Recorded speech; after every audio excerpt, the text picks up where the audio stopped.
हाँ जी, तो स्टूडेंट्स ये रही आपकी प्रॉब्लम नंबर 3.2 जिसमें वो कह रहा है कि a boost converter is to be used to generate 36 volt of auxiliary supply rail, यानी कि उसको इस्तेमाल किया जा रहा है 36 वोल्ट जनरेट करने के लिए फ्रॉम 12 वोल्ट रेल। ठीक है जी। अब ये बूस्ट कन्वर्टर है तो ये क्या करेगा जी, बूस्ट ही करेगा ना, यानी कि डीसी को स्टेप अप करेगा। तो देखें 12 वोल्ट इसकी इनपुट है, यानी कि वीएस हमें दिए गए हैं यहाँ पे 12 वोल्ट, और जो हमें आउटपुट मिल रही है यानी कि वी नाट वो है 36 वोल्ट। आगे वो कहता है कि रेजिस्टर कौन सा, लोड रेजिस्टर कौन सा लगा हुआ है 50 ओहम का, R is equal to 50 ohm. Next हम स्टडी करते हैं क्या कह रहा है जी। The circuit is required to operate at 25 kilo hertz. अच्छा जी, फ्रिक्वेंसी दी गई है F S is equal to 25 kilo hertz. Then और क्या दिया गया जी, with the peak to peak voltage ripple less than 0.1%, यानी कि रिपल वोल्टेज आपको दिए गए हैं जो कि 0.1% से लेस देन होने चाहिए।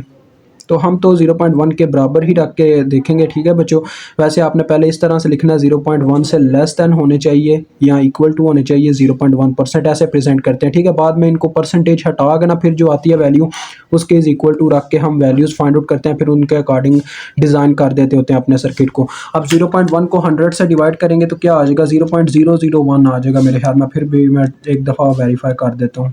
हाँ जी, 0.001, 0.001 ठीक हो गया जी।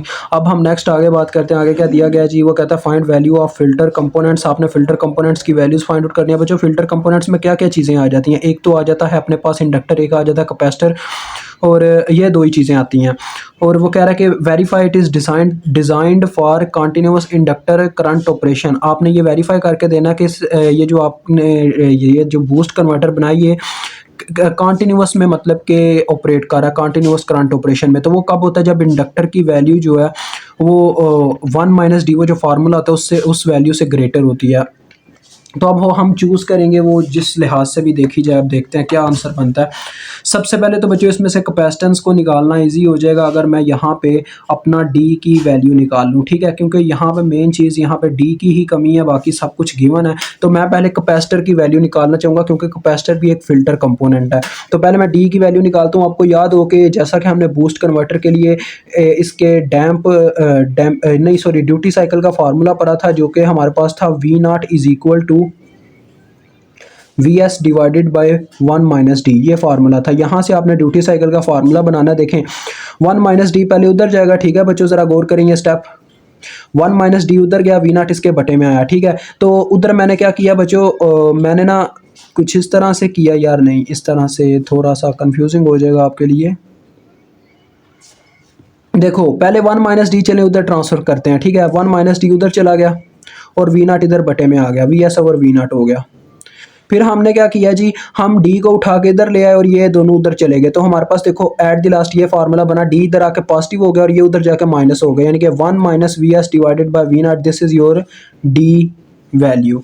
अब इसमें वैल्यूज पुट करो यार, डायरेक्ट आंसर मैं लिखूंगा क्योंकि यार मेरे पास जगह नहीं है, तो आप वैसे वैल्यूज पुट कर सकते हो। देखो वी एस की वैल्यू 12 है और उसकी 36 है, तो 12 डिवाइडेड बाई 36, ऐसे तो नहीं बटे में लिखना चाहिए, वो होल रकम कोई ना कर दे। तो 2.3 आ रहा है जो कि 0.67 बनती है वैल्यू। तो ये आपके ड्यूटी साइकिल की वैल्यू आ गई 0.67। ठीक है जी, now I will check to verify this value. Yes बच्चों, बिल्कुल ठीक वैल्यू आई है। अब नेक्स्ट हम मूव करेंगे। देखें डी की वैल्यू मिल गई है, हम इजीली इसके मतलब कि उसकी कैपेसिटर की वैल्यू फाइंड आउट कर सकते हैं क्योंकि हमने ये फार्मूला पढ़ा हुआ है। देखें ये आपका सेकंड पॉइंट इस अब शुरू हो गया, first point done, second point यानी कि फर्स्ट फिल्टर कंपोनेंट हम फाइंड आउट करेंगे। हमने ये फार्मूला पढ़ा था बच्चों, रिपल वोल्टेज जो है ना वो बराबर होते हैं in the case of boost converter and buck boost converter, D T divided by टा। और टा आपको पता है टाइम कांस्टेंट है जो कि आर सी के बराबर होता है। तो लिहाजा ये जब आर सी यहाँ पे हम पुट करेंगे, देखें ये नेक्स्ट स्टेप में ऐसे हो जाएगा, D T divided by R C आ जाएगा यहाँ पे। तो मुझे सी का वैल्यू फाइंड आउट करना है, सी उधर चला गया, ये डेल्टा वी नॉट इधर बटे में आ गया। तो लिहाजा मेरे पास एट द लास्ट फार्मूला बन गया। देखें सी इज इक्वल टू आ गया मेरे पास D T divided by R, साथ में delta V naught over V naught, यानी कि रिपल वोल्टेज आ गया। वैल्यूज पुट करो और आप फाइंड आउट कर लो कैपेसिटर की वैल्यू भी। डी की कितनी वैल्यू आई है जी 0.67।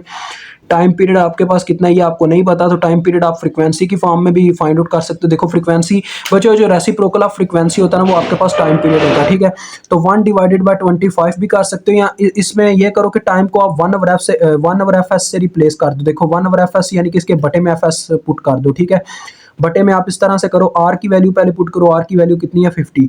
ठीक है। फिर रिपल वोल्टेज की वैल्यू पुट करो जो कि है 0.001, फिर साथ में एफ एस की वैल्यू पुट कर दो क्योंकि वो बटे में ही आती है, क्योंकि 1 ओवर एफ एस जब पुट करूंगा यहाँ पे टी की जगह बटे में एफ एस आ जाएगा, तो लिहाजा एफ एस की वैल्यू बटे में ही पुट कर दो तब भी ठीक है, या टी की पहले वैल्यू फाइंड आउट कर लो फिर पुट कर दो तब भी ठीक है, दोनों आंसर्स ठीक आएंगे, ठीक है। 10⁻³ इसको कैलकुलेट कर ले कितनी आती है, तो देखते हैं जी हमारा कैपेसिटर कितना आता है। अभी ये बच्चों मैं वैल्यू निकाल रहा हूँ सी की, अभी हमें पता चलेगा हमने करना क्या है। ये सी की ना इससे ग्रेटर वैल्यू होनी चाहिए, जो हमारे पास आंसर आएगा इससे हमने ग्रेटर वैल्यू चूज़ करनी होती है, ये मैंने आपको बताया हुआ है। तो 50 multiply by 0.001 multiply by 25 multiply by 10⁻³ तो बच्चों ये मेरे पास आ रही है 536 माइक्रोफैरड, 536 माइक्रोफैरड। तो ये जो वैल्यू आई है, ये सी की जो मेरे पास वैल्यू आई है, मैंने इससे ग्रेटर वैल्यू चूज़ करनी है कैपेसिटर की, तो मैं उसको कहूँगा चूज़ 600 माइक्रोफैरड का कैपेसिटर हमने देखा नहीं देखा, नैनो में देखते हैं, वैसे 6 नैनोफैरड का देखने को मिलता है, तो क्या 6 नैनोफैरड इससे बड़ी वैल्यू होगी? नहीं, 6 नैनोफैरड तो यार इससे नैनो में जाके यार छोटी वैल्यू हो जाती है, हाँ बिल्कुल, माइक्रो में नहीं, तो किस में आप यार चाहो तो यानी कि चूज़ कर सकते हो, it does not matter, choose भी कर सकते हो, अदरवाइज बस इतना ही लिख सकते हो कि हमने इससे ग्रेटर वैल्यू चूज़ करनी है, ठीक है। लेकिन मेरे ख्याल में तो आपको वैसे यहाँ पे चूज़ कर ही लेना चाहिए सी का कोई ना कोई वैल्यू, चूज़ सी। पहले स्टेप में तो आप इस तरह से लिखो ना, चूज़ सी ग्रेटर देन 536 माइक्रोफैरड, यानी उसको बता दो इससे हमने ग्रेटर वैल्यू लेनी है। तो उसके बाद आप नेक्स्ट स्टेप में क्या करो, सी की कोई एक वैल्यू रख दो। 600 माइक्रोफैरड हमें देखने को नहीं मिलता, ये कम ही देखने को मिलता है, तो मैं अपने गूगल से पूछता हूँ, मुझे वेरीफाई करने दे बच्चों इसके करीब करीब कौन सी हो सकती है। 600 माइक्रोफैरड का यार देखने को मिलता है कि नहीं, मुझे बताओ हाँ ज़रा गूगल, माइक्रोफैरड। 1 मिनट गाइस, बस थोड़ा सा वेट कर लें, थोड़ा सा वेट।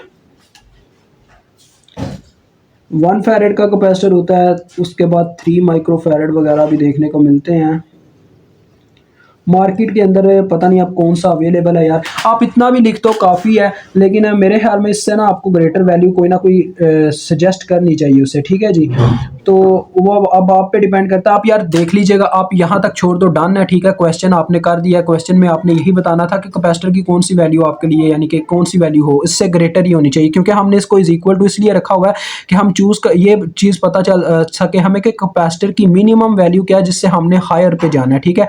तो ये वो मिनिमम वैल्यू, इससे हमने कैपेसिटर की वैल्यू ग्रेटर रखनी है, ठीक है। अब आप यार मुझे नहीं पता मार्केट में कौन सा कैपेसिटर अवेलेबल होगा, तो मैंने सी को वैसे ही as it is 600 microfarad choose कर लिया, ठीक हो गया। अब देखें नेक्स्ट अभी उसने इंडक्टर भी एक हमारे पास फिल्टर डिवाइस है, तो इंडक्टर की वैल्यू भी हमने निकालनी है। इंडक्टर का फार्मूला किसी को याद है? अगर नहीं याद तो मैं आपको याद दिलाता हूँ। इसके लिए जो इंडक्टर का फार्मूला था, थर्ड स्टेप स्टार्ट होगा यहाँ से,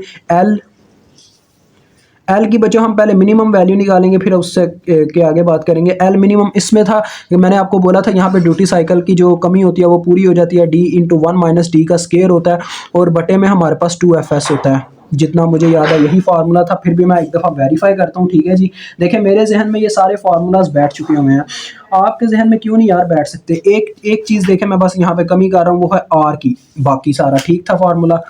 तो ये हमारे पास इसका फार्मूला ठीक हो गया। वैल्यूज पुट करते हैं, देखें 0.67 इंटू 1 माइनस 0.67 होल का स्केयर, साथ में आर का वैल्यू जो कि 50 है, डिवाइडेड बाय 2fs यानी कि 2 मल्टीप्लाई बाय 25 किलो। आप इसको कैलकुलेट करते हैं अपने कैलकुलेटर पे, कितना देता है 0.67। बच्चों ये थोड़ा सा आपका ना आंसर से मुख्तलिफ हो सकता है, क्योंकि मैंने ये 0.667 आ रहा था, तो मैंने इसको एक्यूरेट इतना नहीं लिया, मैंने इसको प्रीसाइज किया, तो प्रीसाइज में थोड़ा बहुत एरर आ जाता होता है, ये आपने टेंशन नहीं लेना, ठीक है। तो यहाँ पे कितना आता है हमारे पास आंसर डिवाइडेड बाय 250 हो जाएगा, 50 मल्टीप्लाई बाय 10⁻³ हो जाएगा ये। तो ये बच्चे मेरे पास आ रहा है 72 मिली हेनरी, 73 भी कह सकते हो, ठीक है, अप्रॉक्सीमेटली 73 हो जाता है। तो 73 मिली हेनरी आपके पास इंडक्टर आया। एल का मिनिमम वैल्यू हमने इससे ग्रेटर वैल्यू रखनी है, सॉरी मिली क्या है, माइक्रो माइक्रो आ रहा है, ठीक है। तो हमने क्या करना है, मैंने जैसा कि आपको बताया, इससे ग्रेटर वैल्यू रखनी है। आपने उसको बता देना है कि L minimum, L is always greater than और इक्वल टू, यानी कि यहाँ तो ग्रेटर होगा या इसके इक्वल होगा 73 माइक्रो हेनरी के। उसकी रीज़न मैंने आपको बता दिया, उसकी रीज़न एक ही है, क्योंकि हमने इसको रखना है कॉन्टिन्यूस मोड में बच्चों। तो कॉन्टिन्यूस मोड में जो एल की वैल्यू आती है ना, यानी कि ये आप प्रोसीजर करते हो, इसमें से जो भी वैल्यू निकलता है उसमें आपके पास जो वैल्यू आती है उससे अगर आप नीचे वैल्यू लोगे तो आपका जो सर्किट है वो चला जाएगा दिस कॉन्टिन्यूस मोड में, और अगर उसके इक्वल रखते तो बाउंड्री में जाएगा, और उससे ग्रेटर जाते तो कॉन्टिन्यूस में जाएगा। तो दैट्स वाई हम क्या कहते हैं, उसको कहते होते हैं कि यहाँ तो हम इससे ग्रेटर वैल्यू लेंगे, यहाँ इसके बराबर लेंगे, यानी कि हम दिस कॉन्टिन्यूस मोड में अपने सर्किट को ऑपरेट नहीं करवाएंगे, ठीक है, क्योंकि इसमें लिखा हुआ है it is designed for continuous inductor current operation. ठीक हो गया जी। एल भी फाइंड आउट हो गया, सी भी फाइंड आउट हो गया। अब पीछे क्या रह गया बच्चों, हमने अब आई नॉट की वो जो आई एल मिनिमम और आई एल मैक्सिमम की वैल्यूज निकालते थे ना, वो हमने फाइंड आउट करनी है। वो हमें वेरीफाई करवाएगा। देखो आई एल मिनिमम अगर आपकी जीरो आती है ना, तो आपका बच्चों सर्किट हमें पता चल जाएगा इस वक्त कॉन्टिन्यूस मोड में, ठीक है। अगर आपकी आई एल मिनिमम भी जीरो आ गई ये वैल्यू पुट करने से, एल मिनिमम की 73 अगर मैं वहां पे वैल्यू पुट करता हूँ ना, अभी हमने वेरीफाई नहीं किया, ये वेरीफाई नहीं हुआ अभी कि ये कॉन्टिन्यूस मोड में है भी कि नहीं। तो वो वेरीफाई कैसे करना है, आपने आई एल मिनिमम का जो फार्मूला है, आई एल मैक्स का मैंने आपको करवाया था, आई एल मिनिमम का आपको बताता हूँ क्या आएगा। वो सिंपल था बच्चों, आई एल मिनिमम का मैंने बताया था, आई एल मिनिमम में वी एस इंटू हमारे पास 1/r की बजाय इसमें क्या होता है जी, इसमें होता है हमारे पास, वो मैंने बताया था, इस फार्मूले से आप याद रख सकते हो, 1 यानी कि ऊपर होगा 1/1 माइनस डी होल का स्केयर, साथ में आर का बस यहाँ पे इजाफा होता है, मैंने जैसा कि आपको बताया हुआ याद रखने का तरीका, plus D T over 2l, ये आपके पास फार्मूला होता है। तो देखो यार, मुझे इतना अच्छे तरीके से ये याद हो गया हुआ है, आपको क्यों नहीं हो सकता। और ये सेंटर में प्लस नहीं आएगा, माइनस आएगा। आई एल मिनिमम हमने लगाया तो ये आप ना माइनस यहाँ पे इस्तेमाल कर लीजिएगा, क्योंकि मैंने आई एल मैक्स का याद रखा हुआ है, डेट्स मैं प्लस जल्दबाजी में लगा गया। सेंटर में माइनस होता है जब आई एल मिनिमम का फार्मूला होता है। तो आप वैल्यूज पुट करो, अगर तो आपका आंसर बच्चों इसका जीरो आ जाता है, तो यानी कि ये वैल्यू पुट करने से 73 माइक्रो हेनरी, तो फिर तो बिल्कुल आप राइट जा रहे हो, यानी कि आपका सर्किट यहाँ पे क्या नाम है, कॉन्टिन्यूस मोड में है, ठीक है। तो लिहाजा ज़रा गौर कीजिएगा, मैं वी एस की वैल्यू पुट करता हूँ जो कि 12 है, इंटू 1/1 माइनस डी की वैल्यू पुट करता हूँ 1 माइनस 0.67 होल के साथ आर का वैल्यू जो कि 50 है, उसके बाद इसका स्केयर भी है सॉरी, और साथ में माइनस डी का वैल्यू कितना है जी 0.67, और ये यार बटे में चला गया, टाइम को मैं फिर से फ्रीक्वेंसी में कन्वर्ट कर रहा हूँ, 2 मल्टीप्लाई बाय आ गया 73 माइक्रो, और फ्रीक्वेंसी आपके पास कितनी है 25 के। तो इसको हम डायरेक्ट अपने कैलकुलेटर पे पुट करते हैं, देखते हैं कैलकुलेटर क्या जवाब देता है। आई एल मिनिमम जो है बच्चों आपको जीरो मिलना चाहिए, जीरो मिलेगा तो फिर ही वेरीफाई होगा कि आपके पास सर्किट है कॉन्टिन्यूस मोड में, ठीक है। ये चीज़ याद रखिएगा, जब भी आपने वेरीफाई करना हो कि आपके पास आपका सर्किट किस मोड में है, तो आप आई एल मिनिमम से वेरीफाई करोगे। हाँ जी, तो स्टूडेंट्स मैंने ये वेरीफाई कर लिया। अब मैं आपको ना ये चीज़ बताता हूँ, देखें इसका आंसर, इसको आप ना अगर ओवरऑल हल करोगे ना, तो आपको उस तरह से आंसर नहीं मिलेगा, -0.0 ऐसे समथिंग मिल रहा होगा, वो आपको थोड़ा कंफ्यूजिंग लगेगा। आप पता है क्या करें, 12 को अंदर ज़रब देंगे ना, फिर इसको हल करें, यानी कि 12 दोनों तरफ 12 मल्टीप्लाई ऊपर होना चाहिए, और फिर इसका आंसर पहले इसका निकालें, फिर सेंटर में माइनस, फिर इसका आंसर निकालें, फिर उन दोनों को माइनस करोगे तो आपको एग्जैक्ट जीरो आंसर मिलेगा। देखो ये आता है मेरे पास 2.2, जब इसको 12 से मल्टीप्लाई देके ये होल टर्म सॉल्व करता हूँ, सेंटर में माइनस, जब ये 12 इनसे मल्टीप्लाई होकर इस होल टर्म को सॉल्व करता हूँ, ये भी 2.2 आ जाता है। तो दैट्स वाई इसका आंसर जीरो आया।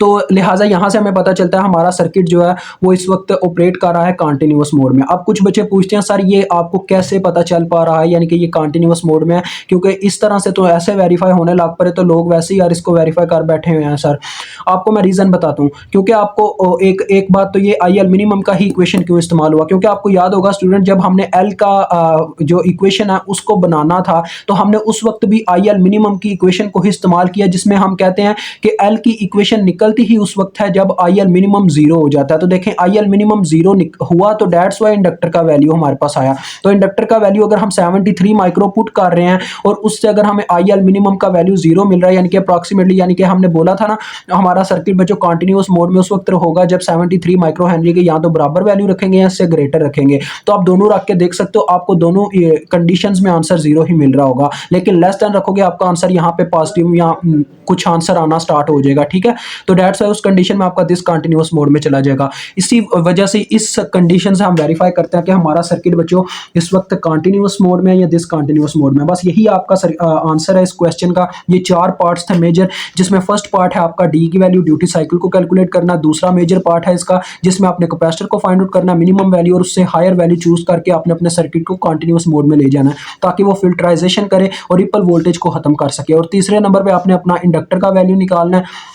उसके बाद चौथे में आपने IL मिनिमम की इक्वेशन से वेरीफाई करना है कि ये कंटिन्यूअस मोड में है कि नहीं। ठीक है जी, वेरीफाई के लिए हमेशा IL मिनिमम इस्तेमाल होगा और बाकी वो जो IL मैक्स की इक्वेशन है वो आप करंट रेटिंग्स के लिए इस्तेमाल करते हैं। तो अभी मुझे इजाजत दें, खुदा हाफिज।